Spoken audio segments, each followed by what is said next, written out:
Magandang gabi, Pilipinas. Tiniyak ng Presidential Anti-Organized Crime Commission na patuloy ang kanilang mga operasyon laban sa Pogo. Bukod dyan, may ipinatutupad na bagong patakaran ng PAOK para masigurong hindi makakatakas sa hustisya ang dayuhang Pogo workers na ipinapadeport nila.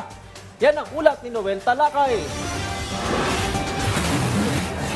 Kahit Pilipino ka, pag scammer ka, may huli ka. Yan ang babala ni Presidential Anti-Organized Crime Commission o PAOK spokesperson Winston Casio sa mga Pilipino na patuloy pa rin na nagtatrabaho sa mga Pogo hubs sa bansa. Nitong nakarang araw kasi sa 453 individual na naaresto sa isang Pogo raid operation sa Parañaque City, 307 dito ay mga Pinoy. Gate ni Casio, sasampahan din sila ng kaso.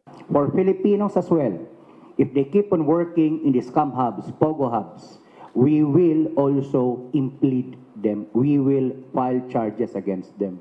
Dagdag pa ni Casio, hindi dapat binibigyan ng ayuda ang mga Pilipino na sangkot sa mga Pogo operations sa bansa. Hindi dapat anya pinapakawalan sila dahil alam nila na illegal na ang Pogo operations sa bansa. Pero ilang taon din nilang itong pinagkakitaan kaya naman may pananagutan sila sa batas.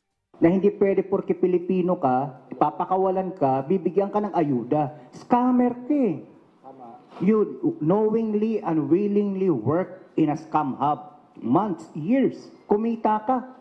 Pagdating anya sa mga foreign nationals, sinabi ni Casio, dapat hindi sila payagan na kumuha ng connecting flight kung ma-deport sila sa bansa. Dapat anya direct flight lalo na pag Chinese national. Nitong Pogo raid sa Parañaque, 137 sa kanila ay mga Chinese national. Kasi yung ibang mga Chinese matatalino. Kukuha ng ticket for deportation, Manila, Kuala Lumpur, Kaohsiung. Manila, Macau, Shanghai. Pagdating ng Macau, pagdating ng Kuala Lumpur, hindi na pumapasok doon sa connecting flight pauwi ng China. Bawal po yun. Sabi pa ni Casio, pinapanagot din ng China government ang mga nahuhuli nilang Chinese national na lumalabag sa batas ng bansa. Nagbibigay din anya ng report ang Chinese government sa PAOK kung ano ang mga naging resulta sa kanilang investigasyon. Kaya naman naaaresto ang mga Chinese national na mga boss ng Pogo sa bansa. The Chinese government has an extraterritorial provision in their anti-gambling law. Meaning to say, wherever their foreign national is, wherever he committed the crime of gambling, it's as if he committed the same crime in China.